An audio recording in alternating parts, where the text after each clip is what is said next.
Asociación Regional de Canales de Televisión de Señal Abierta de Chile, Arcatel, presenta Portavoz Noticias.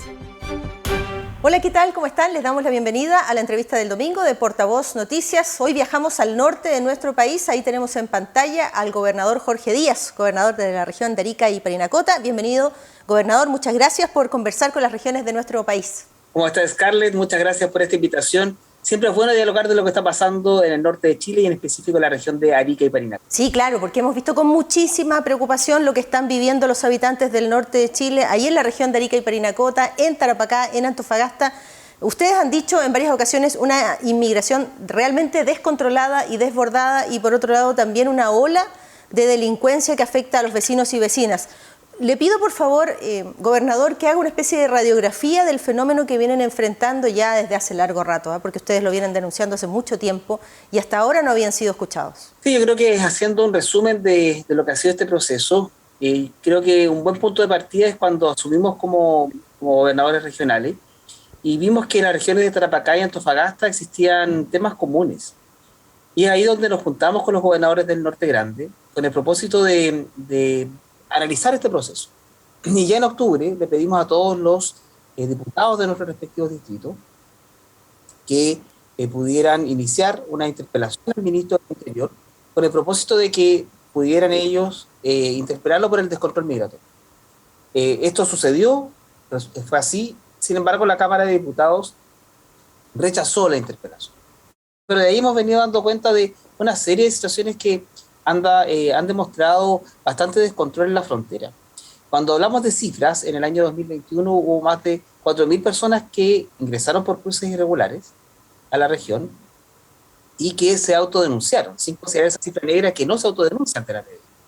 Y de esa cantidad hubo menos de 135 personas que con decretos de deportación en mano se emitieron cerca de 1.900 decretos de deportación. Y de aquellos solamente 132 fueron efectivamente expulsados, materializados. Entonces uno dice, bueno, hubo más de 2.000 decretos, pero un porcentaje muy menor fueron los que efectivamente se pudieron materializar. Y esa es una situación que preocupa muchísimo. Por otro lado, también vemos que había un avance muy drástico de la delincuencia.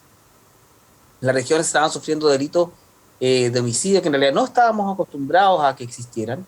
De hecho, los primeros 20 días de este año 2022 hubo 5 homicidios, una cifra que antes era nuestra realidad anual. Entonces, evidentemente que, y esos son solo los homicidios, sin considerar esos homicidios consumados, no se consideran los homicidios frustrados o también otro tipo de lesiones graves.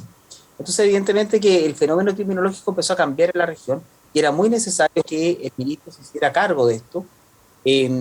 Bueno, hubo una paralización en la región de Tarapacá, después aquí en la región de Arica y Parinacota. Yo fui a pedirle a la moneda al ministro que visitara la región, el alcalde hizo lo mismo, se fue a perseguir la otra región. Después de todos estos procesos, recién el ministro vino a Arica con muy buenos anuncios.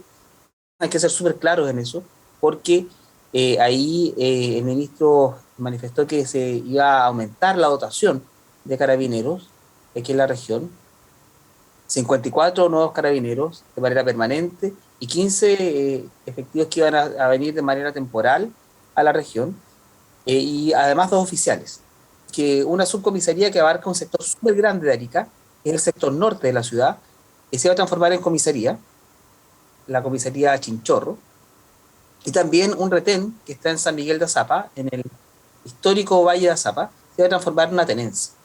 Además que iba a reforzarse y resguardarse con mayor fuerza la frontera, con la presencia de las Fuerzas Armadas y la gobernación marítima.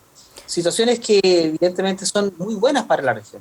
Y algo súper importante es que el control de la frontera, que ustedes muy bien saben está a cargo de Carabineros, esa cantidad de dotación de Carabineros que estaba ahí era una dotación que se imputaba a la región. ¿A qué me refiero con esto? La dotación de Carabineros se calcula por miles de habitantes. Y en la región de Arica y Parinacota existía en promedio la misma cantidad. Usted siempre ha dicho que a Arica se le cargan, en definitiva, cuestiones tan importantes como la vigilancia de las fronteras, que no es solo para Arica, es para todo Chile. ¿Por qué no se hacía esa diferencia, decía usted, y no se tomaba en cuenta ese número? Exacto, claro, porque en promedio la región de Arica y Parinacota tenía la misma cantidad de carabineros que el resto del país. pero la responsabilidad del resguardo fronterizo se le cargaba a la dotación de Arica. Pero eso, el resguardo de la frontera no debe depender de la dotación de carabineros de la región, porque no es la frontera de Arica, es la frontera de Chile. Exacto. Y por eso que ahora se cambió la fórmula de cálculo para que se calculara de manera diferenciada la dotación de carabineros de la frontera y la dotación de carabineros de la región, lo que parece muy acertado en aras de promover también una mejor seguridad pública. Hay un asunto que me parece tremendamente relevante, gobernador, para que no se piense que aquí hay estigmatización, por ejemplo. Me parece muy importante que usted nos diga por qué este levantamiento de la gente, de los habitantes de Arica y Parinacota, de Tarapacá, del Norte Grande en definitiva, se produce asociando dos conceptos: la migración irregular y además la delincuencia. ¿Qué dicen los números concretos, por ejemplo, respecto de los actos o los delitos que se producen en la zona norte? ¿Qué responsabilidad, me pregunto de inmediato, tienen los extranjeros en aquello? ¿Qué dicen las cifras, las estadísticas? Pero sin el ánimo de tener una posición sesgada al respecto, yo creo que hay dos factores importantes. El primero es que históricamente en la región siempre hemos sabido convivir con extranjeros, con peruanos, con bolivianos, o sea, forman parte de casi de nuestro día de vivir. El paso fronterizo de Chacayuta está cerrado, y el Tuncará también. Se tomó esa decisión al momento de iniciarse la pandemia, pero igual han existido muchos pasos irregulares de personas. Y es ahí donde pasan sin control, sin ninguna revisión de antecedentes. Pero lo cierto es que cuando vamos a la cifra dura, en el año 2021 existió una gran cantidad de homicidios. Pero de esos homicidios, cuando empieza el proceso investigativo por parte de la PDI y la Fiscalía, y en aquellos donde tienen una persona sindicada como imputado de los delitos de homicidio, vemos que aproximadamente el 60% de los imputados son de nacionalidad extranjera que ingresaron por cruces irregulares. Es decir, usted dice, en los delitos que se producen en la zona norte, 6 de cada 10 tienen que ver con extranjeros. Exacto, no me refiero a los delitos en general, sino que solamente a los delitos de homicidio. Perfecto. Que es el delito más grave que puede existir, ¿no? Entonces, evidentemente que, por supuesto que uno mira la cifra y la cantidad de homicidios no son miles, ¿no? Por lo tanto, no puede decir que de los más de 4.000 personas que ingresaron por cruces irregulares solamente en el año 2021, el 60% son personas que vienen a delinquir. Evidentemente no. Por eso es que solamente respecto a los delitos de homicidio. Pero eso también algo indica. Y por eso que era muy importante que la nueva ley de migración ingresara de manera correcta el nuevo reglamento a la Contraloría. Usted es una autoridad elegida democráticamente por la gente, el gobernador regional de Arica y Parinacota. Cuéntenos cómo están las calles de Arica, por ejemplo. ¿Qué es lo que se puede ver en las plazas, en las playas? ¿Por qué los vecinos, los habitantes de Arica y del norte de Chile dicen que la vida ya no es como antes? Hoy una serie de factores. Fíjate que quiero recordar cuando yo era niño, mi mamá en las tardes abría la puerta de calle y pues los veranos siempre han sido muy calurosos y la casa se refrescaba. Pero mi santa madre ahora no se atreve a abrir ni siquiera la puerta del baño, porque en realidad tiene el fundado temor de que pueda verse expuesta a un tipo de delito. Lo que le pasa a mi mamá le pasa a muchas personas adultos mayores de la región que se ven expuestas a que puedan sufrir algún tipo de delito de asalto. Y eso ha ido cambiando un poco la forma en que se está viviendo en Arica. La gente vive con mucho temor.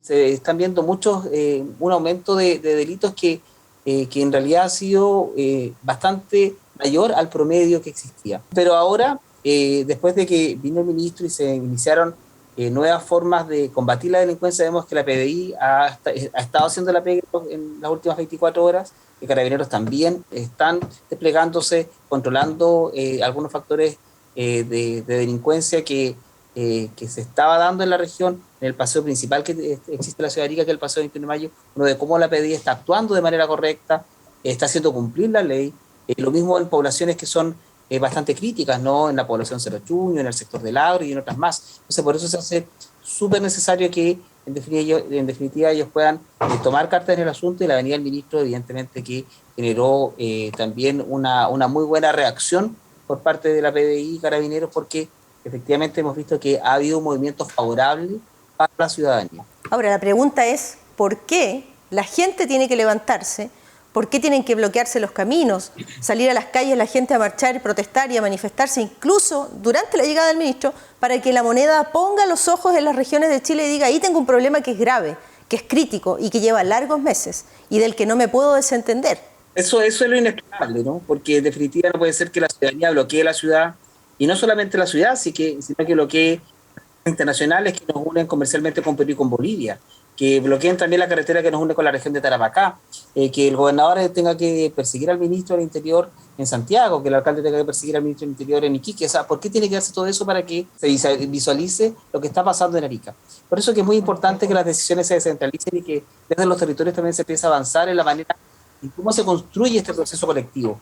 Yo creo que no hay que tenerle temor a las autoridades electas democráticamente. Yo creo que todo lo contrario, nosotros estamos siempre en un buen ánimo de servir, de acompañar las decisiones de la región. Aquí en Arica, muchos ariqueños se quejan y dicen que Arica, que Chile llega hasta Iquique y que Arica nunca lo pescan. Y que en definitiva los problemas de Arica no se hacen sentir con fuerza. Por eso les quiero decir a todos ustedes, a todos los ariqueños y parinacotenses, que aquí estamos, en medios como este, de mucho prestigio, representando lo que está pasando en la región, mostrándolo y evidenciando lo que pasa en Arica y Parinacota y por supuesto que representándolos. Vamos a hacer la primera pausa junto al gobernador de Arica y Parinacota, pero yo quiero compartir con la gente que hemos escuchado durante los últimos días los testimonios, por ejemplo, de camioneros que ingresan a Chile y que dicen: cuando vengo en mi camión, por ejemplo, nos interceptan extranjeros, venezolanos en particular, nos amenazan con piedras y cuchillos, se suben a nuestra máquina contra nuestra voluntad y nos obligan a traerlo. Eso es lo que se está viviendo en el norte de Chile, a pesar, insisto, de que las fronteras han estado cerradas por casi 2 años, gobernador. Entonces, ese tipo de situaciones que están enfrentando en el norte de Chile y que derivan en que, por ejemplo, esta semana, un bus que era pirata, porque no tenía ningún permiso, el conductor ni siquiera tenía licencia para trabajar, termina siendo detenido en la carretera a la altura de la región de Atacama. Esas personas que ingresan de manera irregular a Chile se van distribuyendo por las distintas regiones del país hasta Magallanes. Eso es lo que hemos vivido en los últimos años y no ha habido freno para ello. Vamos a hacer la pausa, como decía, regresamos de inmediato a conversar de la crisis en el norte de nuestro país. No se vayan.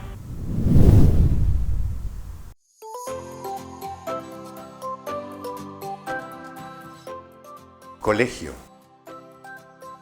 Colegio. Sala de clases. Sala de clases. Profesor. Profesor. Estudiante.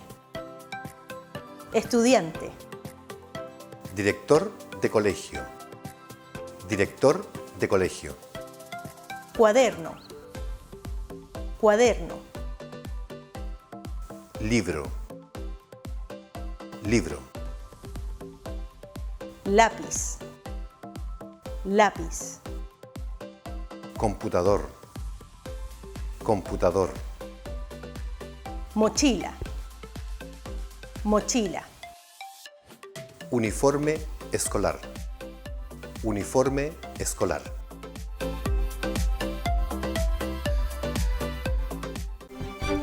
Estamos de regreso con la entrevista del domingo de Portavoz Noticias. Hoy hemos viajado al norte de nuestro país y ahí tenemos en pantalla a Jorge Díaz, gobernador de Arica y Parinacota. Gracias nuevamente, gobernador, por conversar con nosotros. Quería preguntarle ahora por las situaciones concretas que se viven en torno a la frontera. Ya sabemos que en Tarapacá hemos visto, por ejemplo, a Colchane, un poblado del altiplano de nuestro país, sufriendo las terribles consecuencias de una migración descontrolada. Casas saqueadas, vecinos que viven con miedo, perros que atacan a los animales de los ganaderos de la zona que vienen acompañando, estas mascotas vienen acompañando a los migrantes irregulares, y decimos, ¿quién le pone el cascabel al gato? Y usted nos ha dicho, tuvimos que salir a perseguir al ministro del Interior para que llegara allá como vicepresidente a la zona. Usted estuvo en las reuniones con el ministro, hoy día vicepresidente. ¿Qué testimonios se escuchaban de las organizaciones sociales, los dirigentes gremiales? ¿Qué le plantearon al ministro en esta desesperación por tratar de buscar ayuda? Bueno, una serie de situaciones, ¿no? Evidenciaron la problemática que vive la región y la manera en cómo estas mismas comunidades que se levantaron. Yo creo que eso es muy importante porque las organizaciones sociales, la ciudadanía se puso de pie frente a un objetivo común que era combatir, por un lado, la delincuencia y también la migración irregular. Pero lo cierto, Scarlett, es que habían demandas que eran muy sentidas, muy importantes, ¿no? Que se crearan nuevas comisarías, que se fortaleciera también el resguardo de la frontera, que se intervinieran ciertos barrios, ciertos sectores que evidentemente había mucho descontrol, mucho uso de armas de fuego. Entonces eran factores que eran muy necesarios de atacar, muy necesarios. Entonces por eso que yo valoro muchísimo lo que sucedió, ¿no? Porque en definitiva esto no nace desde una decisión institucional, desde el Ministerio del Interior, que ya saben que vemos que en Arica hay un problema. Y ese problema que existe en la región de Arica y Parinacota se va a solucionar de esta manera. Entonces, ubiquemos a las autoridades de la región, ubiquemos a las organizaciones sociales para ver si opinan lo mismo y actuemos. Sino que nace no tan solo de ese diagnóstico que ya existía, ¿no? Sino que también de una demanda ciudadana. Del levantamiento de la gente, en muy, definitiva, en las calles, ¿ah?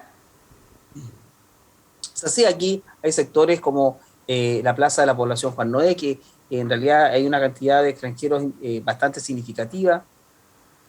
En el sector del Terminal del Agro hay muchos asaltos, en el sector de San Antonio también. Entonces se necesitaba con harta claridad que la autoridad tomara decisiones y felizmente lo hizo después de insistir en que el ministro llegara a la región, llegó con buenos anuncios.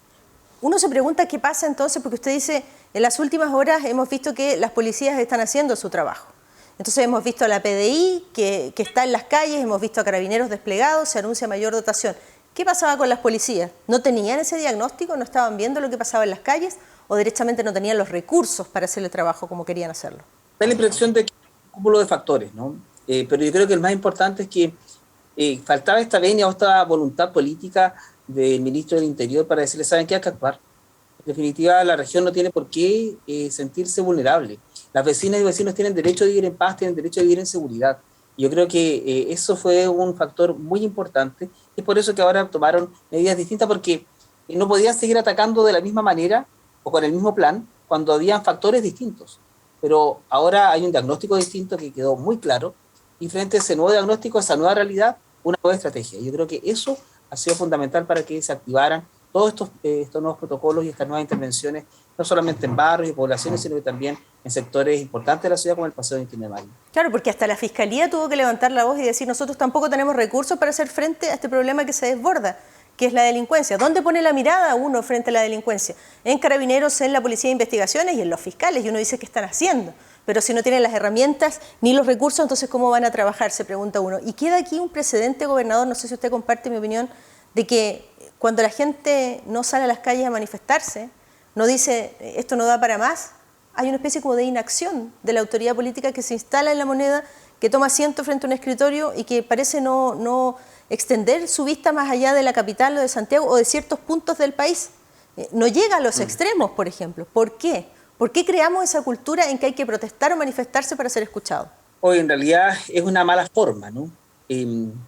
Siento que hay un dicho popular, hay que cacarear, pero no solamente es un cacareo, también es un cansancio de un abandono que ha existido en la región durante muchos años.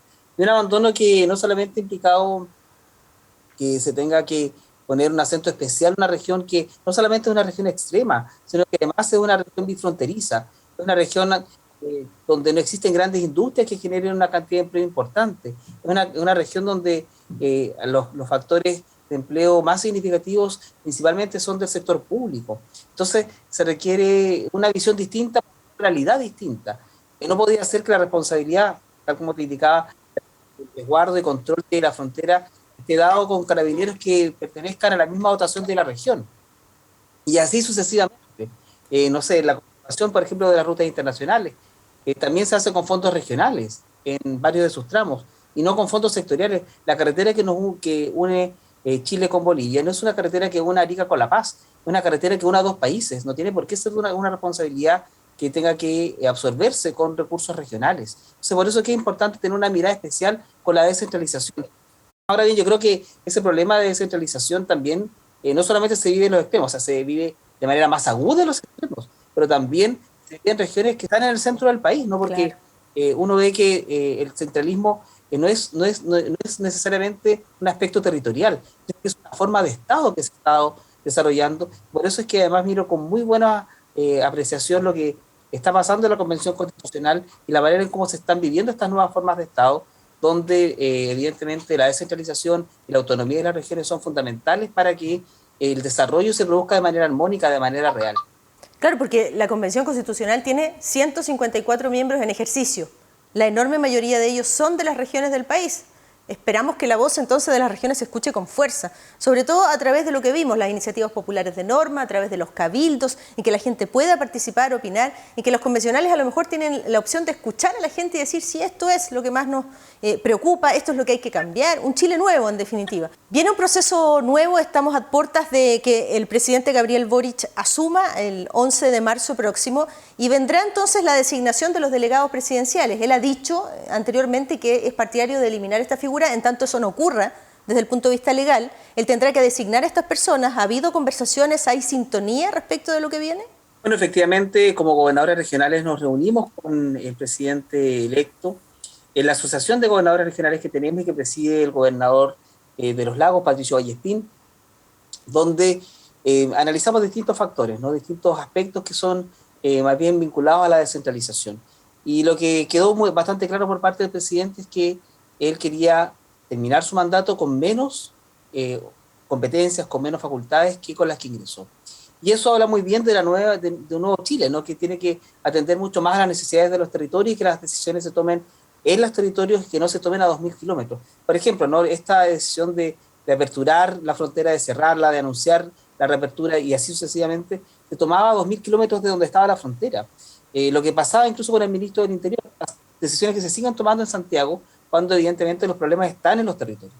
Por lo tanto, esta figura de los delegados presidenciales indicó el presidente que va a ser una figura que va a ser en extinción, que se va a eliminar en algún momento y que se va a fortalecer la figura de los gobernadores regionales como las máximas autoridades de la región, y que también eso implica una responsabilidad adicional, ¿no? Porque eso va a permitir que decisiones importantes se tomen con un sentido de pertinencia territorial, y eso es muy valioso. Ahora bien, la designación de los delegados presidenciales, evidentemente que eso es una situación que la tiene que revisar el presidente de la República. Lo que esperamos como gobernadores es que a lo menos tengamos un buen ánimo de trabajo durante el tiempo que ellos ejercen el cargo, pero lo más importante, yo creo que lo que más espera la ciudadanía es ver a sus autoridades trabajar de manera coordinada, de manera conjunta, porque eso trae consigo logros significativos para las regiones, para las comunas, para cada uno de los espacios territoriales. Entonces, es muy importante que esa sinergia exista, porque es la única manera de sacar las demandas ciudadanas adelante. Sí, claro, yo lo comentaba, también en este proceso que estamos viviendo inédito de redacción hacia una nueva constitución, esperamos ver la voz de las regiones. Yo decía, tenemos 154 convencionales constituyentes en ejercicio, bueno, la enorme mayoría son de las regiones, ahí está la voz de todos nosotros, están los cabildos, está la iniciativa popular de ley, esperemos que se abra un Chile distinto, en definitiva. Pero eso no se va a lograr si no conseguimos esta especie, yo decía, de sintonía de todas las autoridades, ya sea democráticamente elegidas o designadas por el gobierno central, que empujen este carrito hacia el mismo lado. Y en ese sentido me gustaría preguntarle, gobernador, ya que estamos a puertas de que asuma un nuevo gobierno, si usted tuviese la oportunidad de conversar directamente con el presidente Gabriel Boric respecto de los problemas que más aquejan al norte grande de nuestro país, ¿qué compromisos le gustaría pedirle? Muy buena pregunta. Yo estoy bien confianzudo en ese sentido, porque creo que siempre las necesidades son muchísimas, sobre todo en regiones que tienen muchas necesidades, muchas carencias. Bueno, yo creo que una de las primeras está vinculado a la delincuencia y seguridad pública. En segundo lugar, al control migratorio y resguardo de las fronteras. En tercer lugar, a disminuir brechas vinculadas a salud. En la región de Arica y Pernacota existen muy pocos especialistas, no alcanzan ni siquiera a cubrir las necesidades de la región. En cuarto lugar, parece importantísimo generar una política pública específica para las zonas extremas, como lo fue en algún momento el PETSE, ¿no? Que se genere una nueva instancia de evaluación de las iniciativas, una nueva modalidad, porque eso va a permitir que quizás proyectos históricos que han existido y que son necesarios para el desarrollo de Arica y Pernacota se puedan financiar, porque con la metodología actual eso es imposible. También parece muy propicio que desde la región se genere también nuevos focos y polos de desarrollo económico y productivo. Una autonomía productiva es necesaria para Arica, porque eso va a permitir que la región pueda tener la capacidad de no siempre mirar a Santiago, al centralismo, para que llegue con soluciones para el desarrollo de Arica. Generar un nuevo puerto para esta zona extrema del país también es un aspecto muy necesario, y que también la zona franca industrial de extensión que tiene la región de Arica y Pernacota goce de autonomía. Ahí están las peticiones, ojalá que en La Moneda tomen nota de aquello que está viviendo el norte de Chile. Quiero agradecerle, gobernador Jorge Díaz, por conversar con nosotros. Éxito en su gestión, ojalá que la palabra del norte se escuche fuerte en La Moneda, también en el próximo gobierno. Esperemos que se abra un nuevo Chile, esperemos que la Constitución también se abra a las regiones de nuestro país, y le mandamos un abrazo muy grande. Que esté muy bien, gobernador. Gracias. Para ti también, Scarlett, muchas gracias, y quiero saludar también y despedirme de todo Arica y Parinacota. Muchísimas gracias. Un abrazo para usted, gobernador. Y a ustedes también muchísimas gracias por acompañarnos en la entrevista del domingo de Portavoz Noticias. Hasta pronto. Instituto Profesional y Centro de Formación Técnica Los Lagos. Asociación Regional de Canales de Televisión de Señal Abierta de Chile, Arcatel, presentó Portavoz Noticias.